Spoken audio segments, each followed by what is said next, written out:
I hope by now you have seen my previous video of chapter number 1, which is story about village Palampur.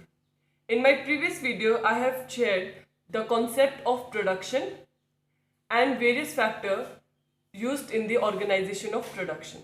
Okay, so in this video, we'll be continuing with the same chapter, and the next part in this chapter is we'll be discussing about the farming in Palampur. Okay, as you all know, Palampur is a hypothetical village, imaginary जगह है ये हमारी, जो कि एक well developed जगह है. Okay, तो हम बात करेंगे वेल डेवलप्ड एरिया के अंदर फार्मिंग कैसी होती है. ओके, तो then the very first thing is land is fixed here. जब हम फार्मिंग की बात करते हैं, फार्मिंग के अंदर द वेरी फर्स्ट फैक्टर क्या चाहिए हमें फार्मिंग करने के लिए? Land. So when we talk about land, land is fixed here. Okay, now we'll see various other factors in this. When we talk about the main activity of village Palampur, ठीक है ना भाई, सबसे ज़्यादा activity कौन सी की जाती है उस गांव में? That is the farming. Farming main production activity है वहाँ पे. Okay, and 75% of the population is dependent on agriculture or is engaged in agriculture. अगर 100% पॉपुलेशन है, उसमें से 75%, make sure you understand the concept that I am using here percentage. Okay, so 75% of the people is engaged in where, which sector, which production activity? In the agricultural activities or the agriculture sector.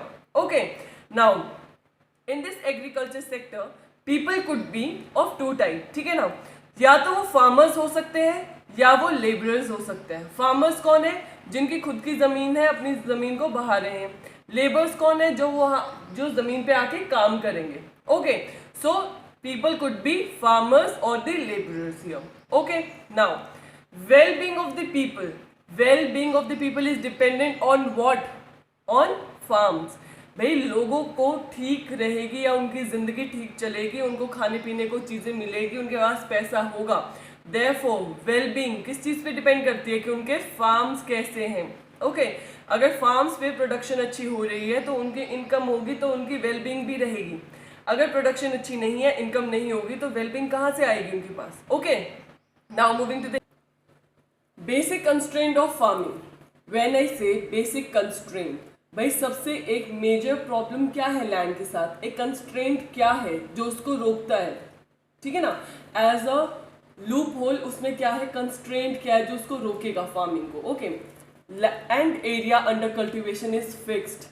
ये नहीं है कि गांव में सारी जमीन पे ही खेती करनी शुरू कर दो. Not possible. Why? Because the land area, कितना area of land should be used for farming or should be used for cultivation is fixed here. Okay, तभी तो वहाँ घर बस पाएंगे, वरना तो सब लोग लालच में रहने वाली जो डोमेस्टिक जगह है वहाँ भी खेत बना देंगे. Okay, so basic constraint of the farming is what? The land area under cultivation is fixed. Okay, since 1960 no expansion of land happened in village Palampur. 1960 से कोई भी एक्सपेंशन, मतलब कोई भी ज़्यादा ज़मीन नहीं बढ़ी under the area of cultivation. Okay, खेती की ज़मीन जितनी थी उतनी ही है, उसके अंदर कोई चेंज नहीं आया, कोई उसके अंदर इंक्रीज नहीं हुआ लैंड के एरिया में. Okay, but then some of the waste land brought to use and change to cultivable land. क्योंकि लैंड में कोई एक्सपेंशन नहीं हो रही थी, क्रॉप प्रोडक्शन में कोई इंक्रीज नहीं हो पा रहा था, सो पीपल डिसाइडेड जो वहाँ की वेस्ट लैंड थी, वेस्ट लैंड को हम क्यों ना इसको कल्टिवेबल लैंड बना लें. ओके, जो वेस्ट लैंड है, जो काफ़ी टाइम से यूज़ नहीं हो रही है, खाली पड़ी है, ओके, बैरन लैंड है, वाई नॉट यूज देम? उन खाली ज़मीन को यूज़ करके why not change into a productive land or a cultivable land. Okay, before we get into the factors or the facts related to land, let's understand what is a wasteland. Wasteland क्या होता है? Okay, as I've explained, an unused area of land that is being barren or a neglected area. ठीक है, barren मतलब खाली पड़ा था. Okay, neglected area मतलब उसको इग्नोर किया जा रहा था. That area was not used for any purpose. किसी भी काम में उसको नहीं लाया जा रहा था, तो उस unused area को is defined as waste land. Okay, So this wasteland was now turned into a cultivable land. Now let's see some of the facts related to land. Number 1 is the standard unit of measuring land. हम land को कैसे major करते हैं? Okay, the standard unit क्या है land को major करने के लिए? It is called hectare. Okay, now there are several other local units used by people for measurement of land like bigha, gunitha etcetera. You can talk to your parents and ask about the various other local units used for the land. Okay, and comment down in the comment section. What are the various other names used for the measurement of land? Okay, the local units of land. You need to mention in the comment section. Now, next is let's see 1 hectare of land के अंदर कितना area of land आता है. Okay.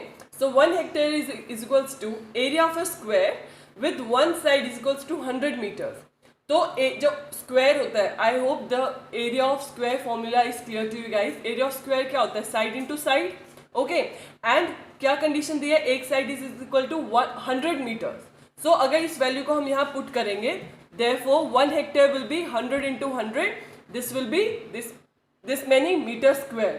I hope now you are very clear with the unit. 1 hectare के अंदर कितने meter square of area of land आता है. Okay, after discussing the very first factor which was land, now let's move on to the second factor. Okay, it says is there any one way a crop can be grown or there are various other methods or various ways how a crop can be grown on the same land. Okay, so let's see.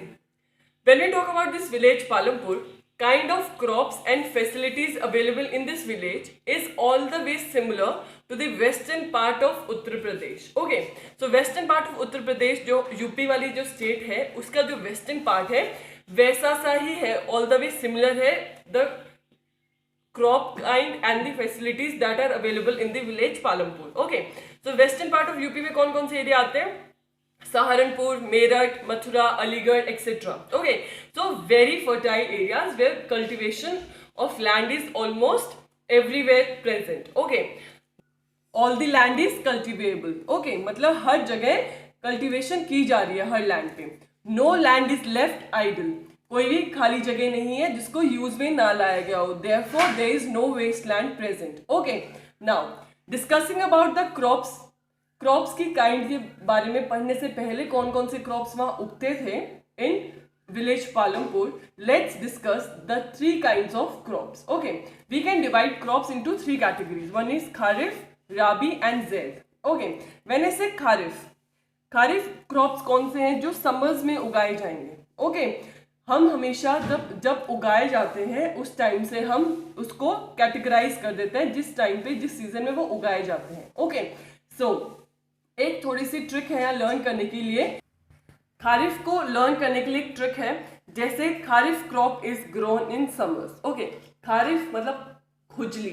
Okay, so you can relate like के से खुजली and के से kharif. Okay, तो खुजली सबसे ज्यादा कब होती है? पसीना आता है. ओके, तो समर्स में, तो समर्स में जो क्रॉप उगाए जाएंगे that will be kharif. Okay, this is my way of learning things and I thought of sharing it with you guys ताकि आपको भी लर्न हो जाए और लाइफ लॉन्ग आप नहीं भूलोगे इस ट्रिक को. ओके, नेक्स्ट इज राबी. अब जलेबी और रबड़ी खाने किसको नहीं पसंद? ठीक है ना. कब जलेबी कब स्वाद लगेगी हमें? सर्दी के मौसम में अच्छी लगती है, गर्मी में तो अच्छी लगती नहीं हमें. तो जलेबी और रबड़ी का कॉम्बिनेशन कब बनेगा हमारा? विंटर्स में. बहुत अच्छा लगता है ना, शादियों में जाते हो तब जलेबी और रबड़ी का combination. So therefore rabi crop will be grown in winters. Okay, now kharif और राबी आपको क्लियर हो गया. तो एक जो नेक्स्ट पार्ट बचेगा ज़ैद क्रॉप का, जब हम वेजिटेबल्स वगैरह उगाते हैं तो या फ्रूट्स जब उगते हैं, that is the season between the summer and the winter. The transition period जो आता है तब समर से विंटर में जा रहे हैं, विंटर से समर में जा रहे हैं, उस पीरियड के बीच में we grow vegetables and various fruits. Okay, after discussing the 3 kinds of the crops, let's see what all crops were grown in the village Palampur. Okay, when it was rainy season, क्योंकि monsoon कब आता है India में?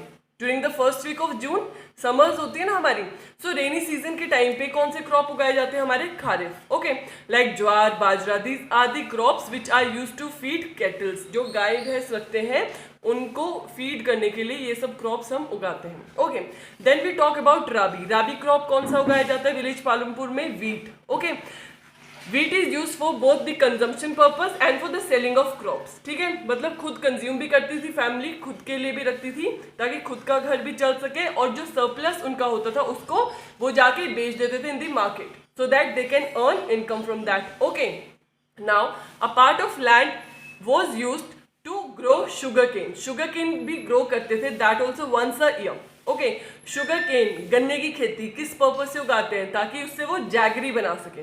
Jaggery is what, गुड़. ठीक है, it is the purest form of sugar that one can consume. जो हमारी चीनी होती है वो तो हार्मफुल होती है, but jaggery is not that harmful and it could be consumed. Okay, तो गुड़ बनाने के लिए. Before we move ahead, you guys need to give the examples of various examples, not one or two. Try and giving as more of example as you can. Give me the example in the comment section regarding the Kharif crop, Rabi crop and Zaid crop. Okay, you need to mention all the example of the three kind of crops in the comment section. Now let's move ahead. Why were the farmers were able to grow 3 crops per year? Okay, 3 crop हमने देखे. हम क्या खारिफ भी कर रहे हैं, राबी भी कर रहे हैं एंड जैद भी कर रहे हैं.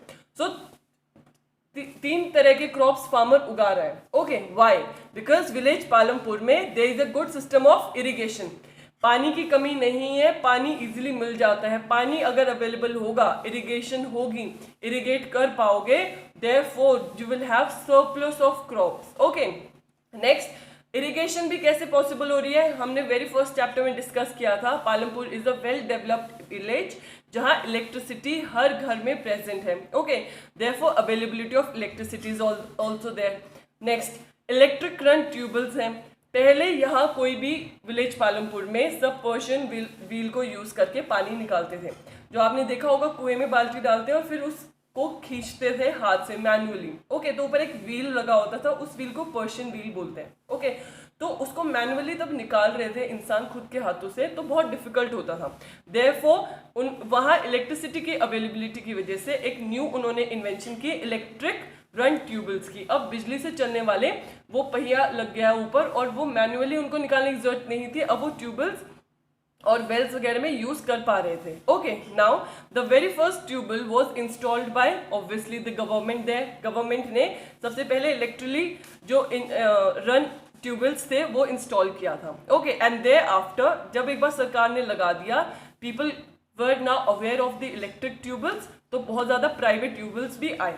Okay, and by 1970s around 200 hectares of land was now irrigated in the village Palampur.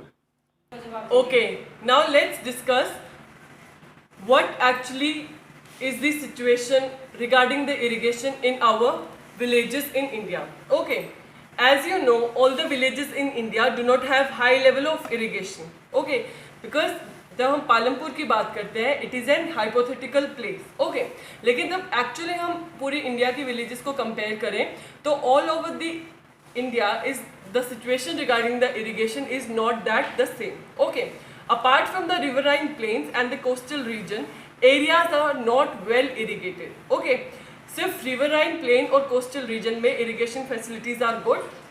Apart from that, जैसे डेक्कन प्लेट्यू जो है हमारा, it is the low irrigated area. Okay, now let's see what is multiple cropping. अभी हमने village Palampur में पढ़ा था कि एक साल में वो मोर देन 1 क्रॉप उगाता है, 3 years a crop. Okay, 3 category पढ़ी भी थी. So growing more than 1 crop on a piece of land in a year is known as multiple cropping. As the name suggest, multiple मतलब मोर देन 1. ओके, एक से ज़्यादा crop उगाई जाती है किसी भी ज़मीन पे over a period of 1 year, तो उसको हम मल्टीपल क्रॉपिंग बोलते हैं. Okay, so I have made some figure here. Suppose this is the land. मैं एक टाइम पे वीट उगाती हूँ, फिर मैं बाजरा उगाती हूँ, फिर मैं शुगर केन उगा रही हूँ उसी पे, एंड इन बिटवीन मैं पोटैटोज भी उगाती हूँ. Okay, so you guys are now aware of the 3 kind of crop. Kharif, rabi, zaid, तीनों उगा रही हूँ मैं. ओके, पूरे साल में. देयरफॉर जब मैं 3 डिफरेंट कैटेगरी ऑफ क्रॉप अपने लैंड पे उगा रही हूँ, it is called as multiple cropping. Guys, this is really very important and can be a probable question in your exam. Define multiple cropping. So learn this thing very nicely with examples. Okay. Okay. One more fact is given in your book. As per the economic survey, हमारी country में जो सर्वे होता है उसके accordingly हमने cultivable land का हमने देखा कितना million hectare of land is under cultivation. Okay, in 1950 it was 120 million hectare, but when over the period of years it has increased, and in 2010 to 11 it was found that area under cultivation was 140 million. Now I have made a graph here. This y-axis shows the area under cultivation and x-axis shows the area. So in 1950 area under cultivation was 120 hectare, 1960s के अंदर 130 था, and over the period of years area under the cultivation has increased, and by 2010 to 11 area under cultivation was 140 million hectares. So by now we have seen one way of increasing the production, okay, which is multiple cropping. हम different methods अब आगे देखेंगे in this video, how the production over the land can be increased using different ways. Okay guys, now before we move on to other modern techniques of farming, please guys do not forget to like, share and subscribe, and most importantly comment down all the answers in the comment section. Also guys, while seeing the videos, you guys forget to like the video. Please go on the thumbs up icon and press it so that the video is liked by you all. Okay, now let's move ahead.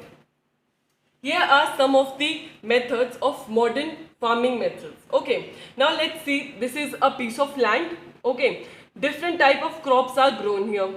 Now when we talk about modern farming methods, इसके अंदर क्या आएंगे? एक तो हमारे HYV seeds, high yield variety seeds. Okay, farm machineries use होंगी, tractors etc will be used here, various other machines. Okay, then diesel can, this is the diesel can, क्योंकि tractor चलाने के लिए, मशीन चलाने के लिए हमें तेल भी चाहिए. Okay, various other fertilizers will be used. Okay, chemical fertilizers etc will be used. Okay, moving on to modern methods of irrigation. पहले वेल से मैनुअली पानी कैरी करना पड़ता था, लेकिन तब मॉडर्न मेथड्स आए तो इरिगेशन में भी चेंजेस आएंगे. ओके, क्यों आएंगे? क्योंकि एक तो इलेक्ट्रिसिटी हमारे पास अवेलेबल है, इलेक्ट्रिसिटी है तो सब चीज़ इलेक्ट्रिकली हम उसको जनरेट करेंगे अब आगे. So various method of irrigation like from canals, okay, irrigation, then using electric pump sets, then dams were made on the rivers. Okay, these were the several other methods which comes under the modern farming methods which help in increasing the production of crops. I hope this is clear, and the most important here is the use of HYV seeds. Okay, now this is something that you all should memorize. In the late 1960s, when we talk about our country India, green revolution came. Okay, so this green revolution, during this time in late 1960s, farmers were introduced to modern method of farming plus HYV seeds, chemical fertilizers, modern way of irrigation etc, so that the production can be increased. Okay, farmers of Punjab, Haryana and Western UP were made first to use. Okay, all these techniques were first tried in the regions of Punjab, Haryana and Western UP. This green revolution was not pan India, all over the India नहीं था, it was particularly in restricted to this regions only. Okay, कभी question आएगी green revolution was it a pan India thing? Answer is no, पूरे India में नहीं आया था, it was restricted to 3 regions, 3 state only, Punjab, Haryana and Western UP. Guys, mark it, learn this fact. Okay, now moving to the green revolution thing, various new irrigation methods as I have explained earlier, wire tubules were introduced, use of HYV seeds, chemical fertilizers, farm machinery etc. These were introduced during this green revolution which came in late 1960s. Now you guys need to mention the exact year in which green revolution was introduced. This is intentionally I have done here, this late 1960s. This is a hint here to help you out कि 1960s की time period है, लेकिन exact year आप लोगों को comment करना है comment section में. Okay, Now let's discuss the condition in the village Palampur. Okay, so Palampur एक वेल डेवलप्ड एरिया है हमारा. ओके, विलेज अच्छा विलेज है जहाँ सारी मॉडर्न टेक्निक्स हैं.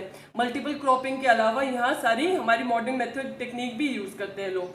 तो अर्लियर वी एज्यूम कि वीट की प्रोडक्शन हमारी से 1300 kg निकलती थी, लेकिन तब फार्मर्स ने यूज़ करना शुरू किया हमारे HYV सीड्स, तो उनकी प्रोडक्शन इंक्रीज हुई and from 1300 kg it increase to 3200 kgs of wheat. Okay, therefore ज़्यादा अमाउंट में क्वांटिटी प्रोड्यूस हो रही है, कंजम्पशन तो उतनी ही रहेगी उनकी, लेकिन surplus of wheat will increase. Surplus of wheat मतलब जो वो जाके बाजार में बेचेंगे, रिड्यूसिंग द कंजम्पशन उनकी उसमें से. ठीक है, therefore surplus of wheat increase हुआ, तो अब मार्केट में बेचने के लिए क्वांटिटी उनके पास ज़्यादा होगी, ज़्यादा चीज़ बिकेगी तो उनकी इनकम भी इंक्रीज होगी. Now the third point is, will the land sustain. क्या हम इतने मॉडर्न वे ऑफ जो टेक्निक यूज़ कर रहे हैं फार्मिंग की, उसके बाद विल द लैंड सस्टेन, क्या लैंड वैसा ही रहेगा जैसे लैंड फर्टाइल पहले था? Okay, let's see this question, and this is really very important. Listen to it very carefully, guys. Okay, land, as you all know, it is a natural resource. Natural resource है land. Okay, therefore it become necessary for us to take care of land and use it very carefully. Okay, scientific studies has revealed that modern way of farming has led to overuse of land. Modern techniques की वजह से land का overuse हुआ है. Okay, talking about the green revolution here, this green revolution over the period has helped the farmers to increase their production, but long period में क्या हुआ, it has led to the loss of soil fertility in many regions. Okay, another thing is irrigation की वजह से क्या problem हुई, continuous use of water has led to decrease in the groundwater table. Ground water table जो है नीचे ज़मीन में जो पानी अवेलेबल है, it takes millions of years to recharge itself. Okay, लेकिन इतनी ज़्यादा डिमांड और इतनी ज़्यादा यूज़ की वजह से ग्राउंड वाटर टेबल जो है वो भी डिप्लीट होना स्टार्ट हो गया. Therefore resources like soil, ground water etcetera takes millions of years to build up. And here comes our concern, why we need to use this natural resource called land very carefully here. Talking about the chemical fertilizer in the modern farming techniques, chemical fertilizers, what does they do? They help to dissolve the minerals in water, therefore leading to the plant growth. जल्दी जल्दी plant grow करता है क्योंकि वो minerals को dissolve कर देता है पानी के अंदर, and the required amount of minerals are being sent to the plant. Okay, लेकिन some of those escape. Chemical fertilizers सारे कुछ डिजोल्व नहीं हो पाते, कुछ होते हैं जो निकल के एस्केप कर जाते हैं वहाँ से और सॉइल के अंदर पहुँचते हैं, leading to the soil pollution. Okay, soil pollution तब होता है तो उसके सॉइल के अंदर जो इंपॉर्टेंट बैक्टीरियाज ऑर्गेनिजम्स होते हैं which are very important for the soil formation, इस केमिकल की वजह से, इन केमिकल की वजह से दीज बैक्टीरियाज और ऑर्गेनिज्म आर बीइंग किल्ड. मर जाते हैं, बैक्टीरिया ही नहीं रहेंगे सॉइल बनाने वाले, तो सॉइल फॉर्मेशन कहाँ से होगा? That is leading to the main environmental problem which is soil degradation. So guys, what is the conclusion here? Will the land sustain if the demand is continued the same way? No. Okay, because it is a natural resource, वो sustain नहीं कर पाएगा. Therefore we must take care of environment for future development of agriculture. इसलिए हमें environment का ध्यान रखना चाहिए ताकि फ्यूचर में कोई डेवलपमेंट हो सके एग्रीकल्चर रिलेटेड.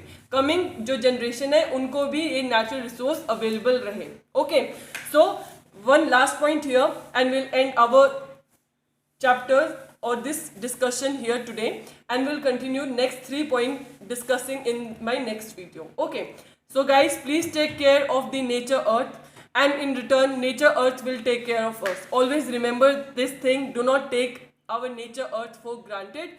अगर आप इनका ध्यान नहीं रखोगे तो नेचर अर्थ भी हमारा ध्यान नहीं रखेंगी. Okay, so use it very carefully and guys do not forget to like, share and subscribe.